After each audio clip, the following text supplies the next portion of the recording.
I didn't call anyone. I didn't post anything. I didn't even tell my best friend. I just sat at my kitchen table in Calgary, opened a spreadsheet, and started counting. That was 4 years ago. And that spreadsheet is the reason I'm still standing today. My name isn't important. What matters is that for 28 years, I was the daughter who wasn't quite enough. Not smart enough, not driven enough, not impressive enough to mention at dinner parties. My older sister, Lauren, was the one my parents talked about. Lauren got into the University of Toronto's medical program straight out of high school. Lauren won a provincial science award at 17. Lauren was the one my mother introduced first when we walked into any room together, even when I was standing right beside her. I went to Mount Royal University in Calgary. I studied accounting. My father told me, the night before I left for my first year, that I should have a backup plan. I was 18. I didn't know then that I would spend the next decade building exactly that, a backup plan for the family I was born into. Growing up, the comparisons were so constant they became background noise. Lauren got straight A's, so why didn't I?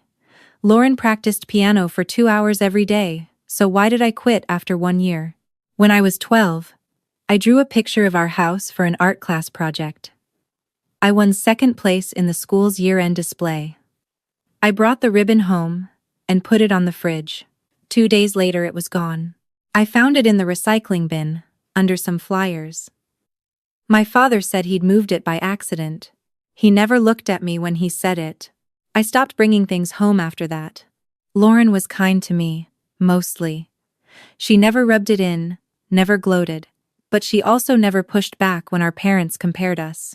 She'd go quiet, change the subject, look a little uncomfortable, and then the moment would pass, and everything would continue exactly as before. I understood, in the way that younger siblings understand things without being told, that she had a position to protect. I didn't blame her for it. I just learned not to expect rescue from that direction. By the time I graduated from Mount Royal with my accounting degree, I had already decided that I was done asking for anything from my family. I didn't make a speech about it. I didn't write a letter. I just quietly stopped reaching out as often. Stopped calling on Sunday evenings. Stopped going home for every long weekend. My parents didn't notice for months. That told me everything I needed to know. The last time I went home to Mississauga for a visit, Lauren had just matched to a residency program in internal medicine at McMaster. My parents had planned a dinner. They'd invited their friends, my aunts and uncles, neighbors I barely recognized. There were flowers on the table. My mother made her good dishes. Someone brought a cake. Nobody mentioned that I had just passed all 3 levels of my CPA exams on the first attempt. I sat through that dinner and I smiled and I said the right things. Then I drove back to my hotel, checked out early the next morning, and flew home to Calgary. My mother called 3 days later to ask if I'd gotten home safe. I said yes. She asked if I'd remembered to take some of the leftover cake. I hadn't. She sounded mildly disappointed. That was 5 years ago. After that, contact tapered off to texts on birthdays, a phone call at Christmas, and the occasional forwarded email from my mother about vitamin supplements or weather warnings. I built a life that had nothing to do with them. I got promoted twice at the firm where I worked. I saved aggressively, a habit I'd developed in university, when I realized no financial help was coming from home, and I needed to be completely self-sufficient. I bought a condo.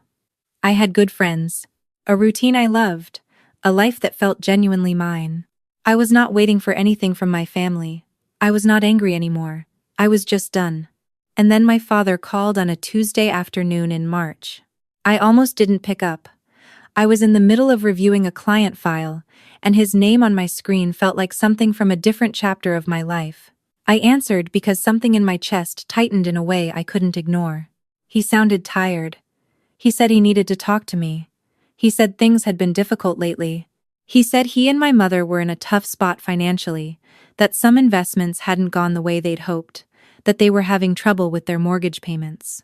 He used the phrase, "beyond our control," 3 times in the first 2 minutes of the conversation. I asked him what he needed. He said they were looking at about $18,000 to cover the mortgage arrears and get back on stable ground. He said he knew it was a lot to ask. He said they'd pay me back as soon as things settled down. I told him I'd think about it and call him back. I did not call him back that night. Instead, I opened a new tab and looked up the average mortgage arrears timeline in Ontario. Then I texted Lauren to ask if she knew what was going on with our parents financially. She didn't respond. 2 days passed. My father sent a text saying he hoped I was considering it. My mother sent a separate text saying she knew I'd been doing well for myself and that family helps family. Lauren still hadn't replied. On the 4th day, I transferred $8,000. Not the full amount. I told myself I was being cautious. I told myself I'd wait to see what happened before deciding about the rest. The truth is, somewhere underneath all the caution, I still wanted to believe they were being straight with me. I'd spent 5 years being done with them, but apparently not quite done enough. I didn't hear anything for 11 days after the transfer. No confirmation that the money arrived. No thank you. No update about the mortgage situation. I sent 2 texts asking for an acknowledgement. My father replied to the second one with, "Got it. Things are complicated right now." On the 12th day, Lauren called me. I picked up immediately, more out of surprise than anything else. She'd never been the one to initiate contact between us. She sounded strange, not distressed, exactly, but careful. Like she was picking her words the way you pick your footing on ice. She asked if our parents had contacted me recently. I said yes. She asked if they'd asked me for money. I said yes. There was a pause on her end that lasted long enough that I checked to see if the call had dropped. Then she said, "I need to tell you something, but I need you to hear it all the way through before you respond." She told me that 3 months earlier, our parents had told her they needed money for an urgent medical procedure for our father, a cardiac procedure, she said. Something about a valve issue that wasn't fully covered under OHIP and required a private specialist. They'd asked her for $22,000. She'd given it to them without questioning, because she was a doctor, because she understood medical costs, because she trusted them to be telling her the truth about something like that. Then last week, she had been at a conference in Hamilton and had run into one of our father's old colleagues, a man she'd known since childhood. This man had mentioned, in casual conversation, that he'd seen our father recently at a poker game. Not once, he said, regularly. Lauren had gone home that night and looked more carefully at the timeline. The money she'd given them had been requested 2 weeks before our father allegedly had his cardiac procedure. When she called the private clinic she'd been given the name of, they had no record of a patient by his name in the past 6 months. I sat down on my couch while she was still talking. She kept going. She said she'd gone back to our parents to ask directly. Our mother had cried. Our father had said the situation was complicated, that he'd explain everything, that they'd been under enormous pressure. What came out, over the course of a very long and painful phone call, was that our father had been gambling for at least 3 years. Not casually. The kind of gambling that hollows out savings accounts and turns a paid-off house into a leveraged liability. The mortgage arrears were real, but they had nothing to do with bad investments. The medical procedure had never happened. They had called Lauren first. When they needed more, they called me. I thought about the $8,000 I had transferred. I thought about how I had almost transferred the other 10. I thought about the phrase "beyond our control" and how precisely and deliberately it had been chosen. I thought about the ribbon in the recycling bin, and for some reason, that is the detail that finally broke through whatever wall I'd been holding up. I sat on my couch in my Calgary condo, and I cried in a way I hadn't cried in years. Not for the money, not even for the lie, but for the specific and exhausting grief of realizing that some patterns do not change. They just find new shapes. Lauren cried too. It was the first time in our lives we had cried together for the same reason. It felt, against all odds, like something opening rather than closing. We talked for 2.5 hours that night. She told me things I hadn't known, that she had also felt the pressure of being the one who performed, the one who delivered, the one who justified the pride they'd built their identity around. That her silence over the years when they compared us wasn't comfort or complicity, exactly, but its own kind of exhaustion. That she hadn't known how to say anything without destabilizing the only version of family she'd been handed. I didn't agree with all of it, but I heard her. By the end of the call, we had made two decisions together. The first was that neither of us would send any more money. If there were genuine financial consequences, and there likely would be, we would address those as they came, but not by continuing to fund a problem that had nothing to do with us and that we had not caused. The second decision was Lauren's idea, and it surprised me. She said she wanted to put everything in writing. Not to threaten anyone, not immediately, but to have a documented record of what had been requested, what had been given, and under what representations. She said she had already started keeping notes. She is meticulous in a way I hadn't appreciated before. I told her I had a spreadsheet going back 4 years of every financial boundary I'd navigated with them. She went quiet for a moment, and then she said, "Of course you do." It was the first time in my life I felt like she actually saw me. The following week, we called our parents together on a video call. My father looked like he hadn't slept. My mother kept her eyes down for most of it. We were not cruel. We were not dramatic. I had written out what I wanted to say, and I read from my notes, because I knew that without them, I'd either go blank or go somewhere I couldn't come back from.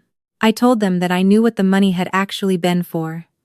I told them I had transferred $8,000 based on information that was not true, and that I considered that a serious breach of trust. I told them I was not going to transfer the remainder. I told them I was not going to serve as a financial resource for a problem that required professional help, not family money. My father started to say that things were complicated. I told him I understood they were complicated, and that was exactly why they needed to speak to a licensed credit counselor and look into the problem gambling resources available in Ontario.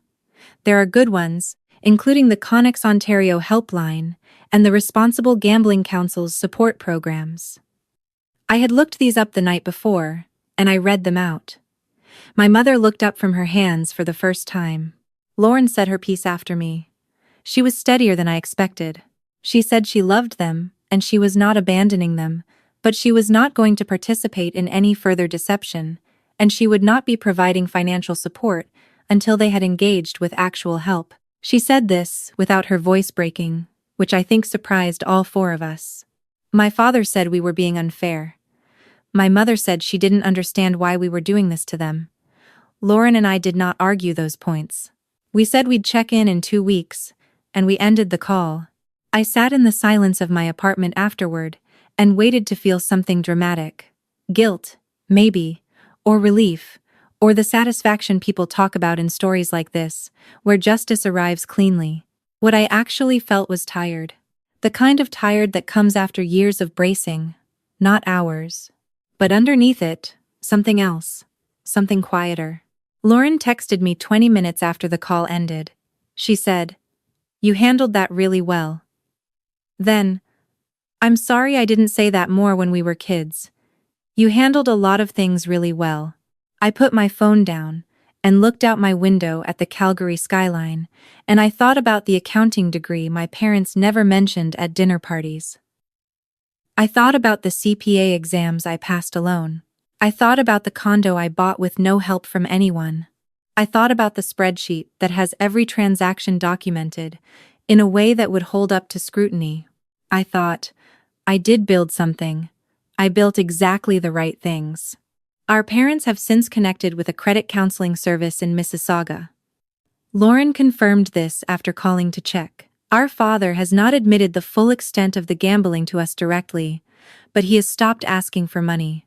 Our mother called me last month to talk. Not about money. Just to talk. It was a short call and slightly awkward, and she told me about a documentary she'd watched, and I told her about a trail I'd been hiking near Bragg Creek. It was the most normal conversation we'd ever had. I don't know what it means yet. I'm not in a hurry to decide. Lauren and I talk every week now.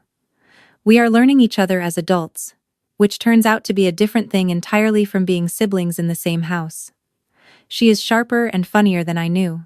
She told me she's been in therapy for 2 years, working through the particular pressure of being the family's performance.